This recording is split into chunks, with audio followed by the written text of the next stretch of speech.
لا اسألکم علیہ اجرا، اے محبوب اگرچہ آپ کی زندگی کا گوشہ گوشہ گواہ ہے، لیکن فرما دیجئے میں تم سے تبلیغ دین کا کوئی صلہ اور کوئی اجر نہیں مانگتا، الا المودۃ فی القربى،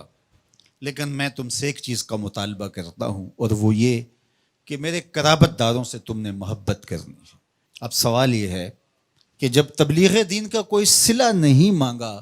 تو قرابت داروں سے محبت بھی طلب نہ کی جاتی؟ تو اس کا جواب کسی نے کیا خوبصورت دیا،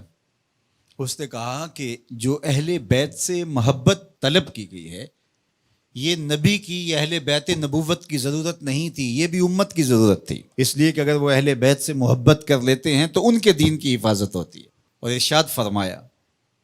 احب اللہ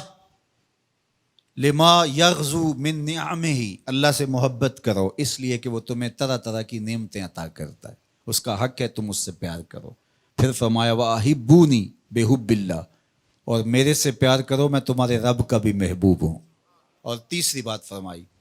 وَأَحِبُّ أَهْلَ بَيْتِي لِحُبِّي، اور میرے اہل بیت سے میری وجہ سے پیار کرو، کہ وہ میرے اہل بیت ہے، میری اطاعت ہے، ان سے پیار کرو۔ فرمایا میں تمہارے اندر دو بھاری چیزیں چھوڑ کے جا رہا ہوں، اس امت کو لاوارث چھوڑ کر نہیں گئے حضور، دو بھاری چیزیں چھوڑ کے جا رہا ہوں۔ اولہما، ان میں سے پہلی چیز کتاب اللہ، اللہ کی کتاب، فیہ الہدی والنور فخذوا بکتاب اللہ واستمسکوا بہ،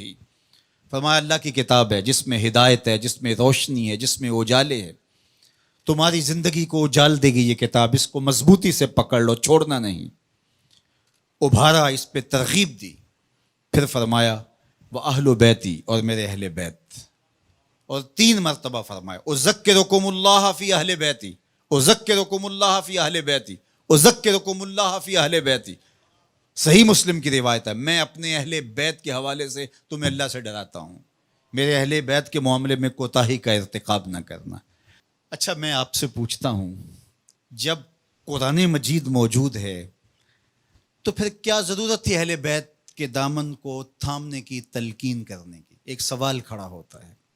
کیا کتاب ہماری ضرورتوں کی کفیل نہیں، ہمارے دکھوں کا مداوع نہیں، ہمارے درد کا درماں اور ہمارے امراض کا علاج نہیں؟ جب قرآن اتنا کافی ہے، اتنا وافی ہے، ضرورتوں کا اتنا کفیل ہے، تو پھر اہل بیت کے دامن کو تھامنے کی تلقین کیوں کی گئی؟ تو اس کا جواب یہ ہے، ایک ہوتا ہے علم، ایک ہوتی ہے اس کی عملی مشق، ایک ہوتی ہے تھیوری، ایک ہوتا ہے اس کا پریکٹیکل۔ اگر اسلام کی تھیوری دیکھنی ہے تو قرآن موجود ہے، اگر پریکٹیکل دیکھنا ہے تو کربلا کے تپتے ہوئے ریگزار میں حسین ابن علی کا کردار موجود ہے۔ دونوں کے دامن کو مضبوطی سے تھام لو، اور فرمایا